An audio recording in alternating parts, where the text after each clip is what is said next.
So this question says the weight of the hammers is equal. Which of them is more likely to penetrate the wall? And we have three options. Option A is a hammer with two blunt faces on either side. And options B and C are both wedge-based hammers. So this is to say the head of the hammers are essentially wedges.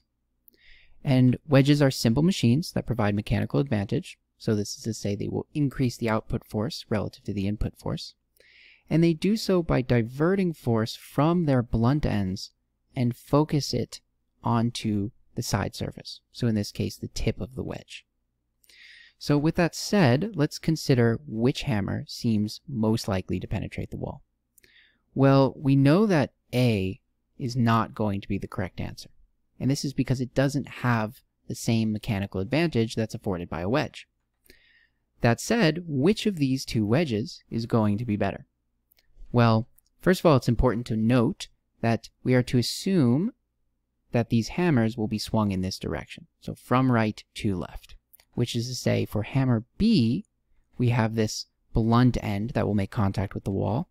And for hammer C, it will be the tip of the wedge. So with that said, option B can also be eliminated. And that's for really two reasons.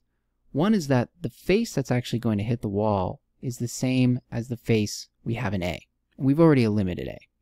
But it's actually worse because as a wedge, again, that force from the blunt end will actually be diverted in the opposite direction. So it will actually be less effective than option A. And then, of course, that leaves us with C, the correct answer, because we have the mechanical advantage afforded by the wedge, and it's being focused in the right direction.